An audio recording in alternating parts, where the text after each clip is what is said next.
Big TV భక్తి సమాచారం WhatsApp ఛానల్లో జాయిన్ అవ్వండి. అన్ని విశేషాలు ఎప్పటికప్పుడు తెలుసుకోండి.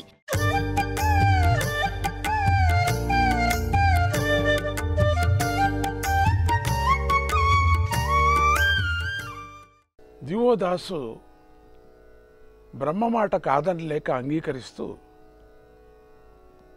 తాను రాజ్యం చేయాలంటే దేవతలంతా భూమిని విడిచిపెట్టి వెళ్ళిపోవాలని షరతు పెట్టాడు. అయ్యా, ఈ భూమిని పాలించు, ఇక తపస్సు మానుకో అని చెప్పినప్పుడు ఆయన ఒక షరతు పెట్టాడు. ఇద్దరు ఉండకూడదు, రాజ్యం చెడిపోతుంది, నన్ను పాలించమన్నారు కాబట్టి వాళ్ళెవరూ ఉండటానికి వీల్లేదు, ఎందుకు వాళ్ళదంతా నేను చూసుకుంటాను. అంత మహానుభావుడు దివోదాసు, సామాన్యుడు కాదు, అంత తపస్వి, ధర్మబద్ధంగా ఉండేవాడు, ధర్మాన్ని ఎప్పుడూ తప్పేవాడు కాదు. అందుకని అతనికి ఆ పదవి బ్రహ్మ ఇవ్వాల్సి వచ్చింది. ఆ షరతుకి లోబడి శివుడు కూడా కాశీ వదిలి వెళ్ళిపోవాల్సి వచ్చింది. అప్పుడు దేవతలంతా వెళ్ళిపోవాల్సి వచ్చింది. షరతు పెట్టాడు కదా అందరూ వెళ్ళిపోవాలని. అన్ని దేవతలు ఖాళీ చేసేసారు, ఇల్లు ఖాళీ చేసినట్టుగా అందరూ చేశారు. ఒక ఇంట్లో ఇద్దరు యజమానులు ఉండకూడదు, ఒకే యజమాని ఉండాలా అని అందరినీ ఖాళీ చేసి పారేశారు. దివోదాసు కాశీని రాజధానిగా చేసుకుని తానే సమస్త దేవతా రూపాలు స్వీకరించి అన్ని రూపాలు తానే స్వీకరించాడు. అంత శక్తి ఉండింది. కార్తవీర్యార్జునుడిలాగా దత్తాత్రేయుడు యొక్క వరదానంతో కొనాకేమైంది, వర గర్వితమైంది. వర గర్వంతో నాశనం అయిపోయాడు.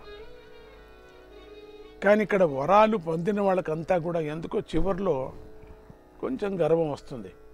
తానే సమస్త దేవతా రూపాలు స్వీకరించి అద్భుతంగా రాజ్యం చేయసాగాడు. శివుడు మాత్రం కాశీ వియోగం భరించలేక తిరిగి కాశీక్షేత్రం చేరాలని చాలా ప్రయత్నాలు చేసి విఫలుడయ్యాడు కూడా. శివుడికి మాత్రం కాశీ వదిలి వెళ్ళటానికి మనసు రాలేదు పాపం. ఎన్నెన్నో ప్రయత్నాలు చేశాడు, కానీ ప్రయత్నాలన్నీ విఫలమైపోయాయి. చాలా వేల సంవత్సరాలు గడిచాక శివుడు గణేశుని కాశీకి పంపగా ఆయన దివోదాసుకు వైరాగ్యం కలిగించి భక్తి పుట్టించి అతని చేతనే శివుణ్ణి ఆహ్వానింపజేశాడు. దివోదాసు శివుణ్ణి ఇలా ఆహ్వానించాడు. దేవదేవా రావయ్యా, నా దోషాలను క్షమించయ్యా,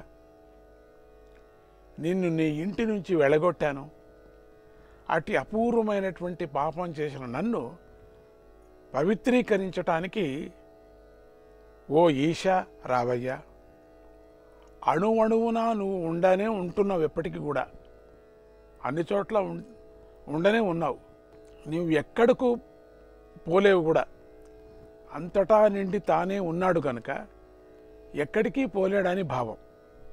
అంత భక్తుడే, శివభక్తుడే అయినప్పటికీ షరత్ ప్రకారంగా తానొక్కడే ఉండాలని.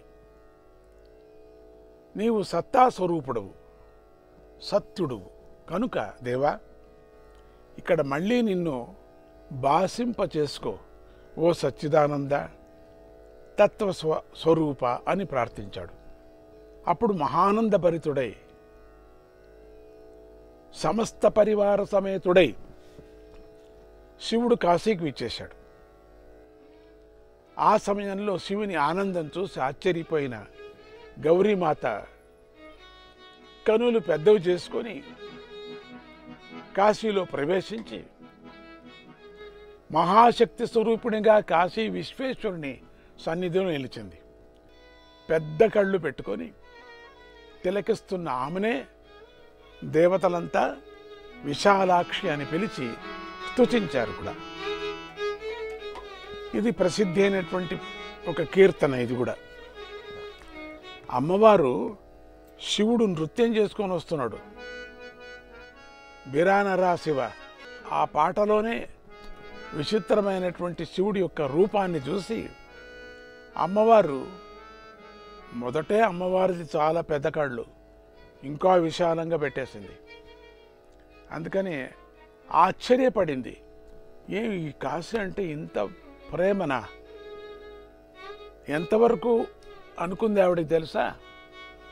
అది నేను చెప్పకూడదు, ఎందుకంటే కొంచెం స్త్రీ స్వభావం ఉన్నట్టు కనపడుతుంది. ఏమి నాకన్నా ఎక్కువ ప్రీతినా కాశీ అనుకుంది. అట్లా తప్పేం లేదు అట్లా అనుకోవటంలో. అట్లా అనుకుంటూ పెద్ద కళ్ళు చేసేసింది. పెద్ద కళ్ళు చేసి ఆ శివుడి యొక్క రాకను, ఆనందాన్ని ఎన్నో ఏండ్లు అయిన తర్వాత తన సొంత ఇంటికి, అది ఎట్లో ఇంతే ఉండని అంతే ఉండి, ఒకే రూమ్ ఉండి, రెండే రూమ్ ఉండి, ఒకే రూమ్లో వంటిల్లు ఉండి, బాత్రూమ్ ఉండి, ఏమన్నా ఉండి, సొంత ఇంటికి వస్తుంది ఎంత ఆనందమో! చాలా సంతోషం అవుతుంది. మా ఊరికి వచ్చేసాను, మా ఇంటికి వచ్చేసాను అని చెప్పేసి. అది బాడిగిల్లే, అది వేరే, సొంత ఇల్లు కాదు అది. ఆ సొంత ఇంటికి వచ్చేటప్పుడు సొంత ఇల్లే అనుకుంటాం మనం. అట్లా వచ్చే లోపల, ఎందుకంటే అక్కడే మనం ఆడుకుంది, అక్కడే పుట్టింది, అక్కడే అట్లే ఉన్నాం కాబట్టి ఏదో సంతోషం మనకు. శివుడికేమిటి అనుకోవచ్చు కదా మీరు. కాశీ మహత్వం అటువంటిది. అమ్మవారు చాలా పెద్ద పెద్ద నేత్రాలతో చూస్తుంది. చూస్తూనే అందుకని అమ్మవారిని ఇట్లా పొగుడుతున్నాం. విశాలలోచనే విశుద్ధ భావనే రతాశి శోభనే సదా మమావనే.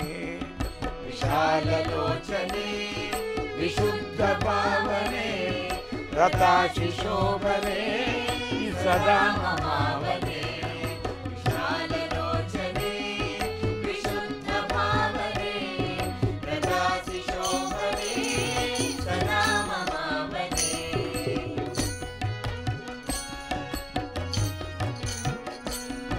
మఖేశ వల్లభే పురీ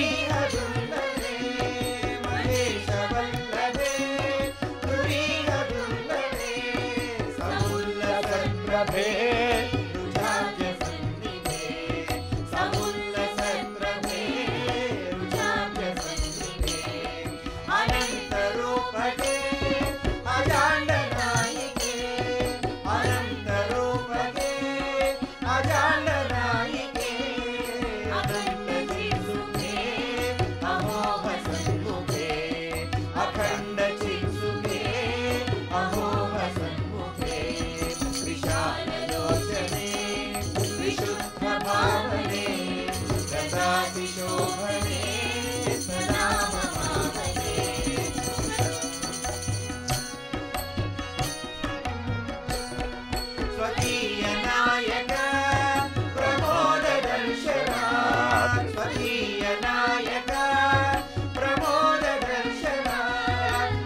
ఓ విశాలలోచన, నీవు ఎల్లప్పుడూ నన్ను కాపాడటంలో ఆసక్తి కలదానివై ఉన్నావు.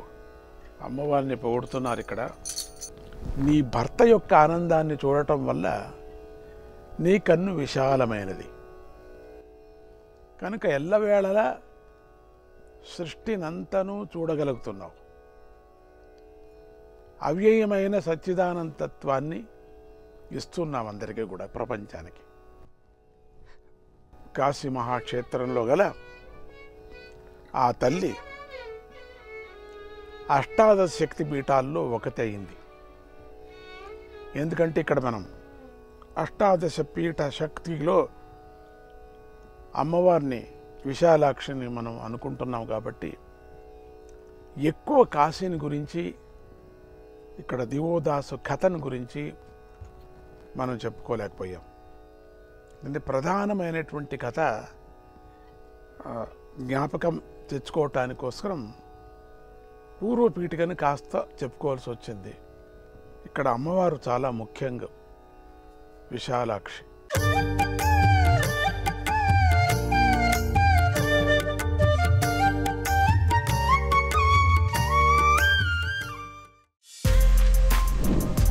For more videos like this, subscribe Big TV channel.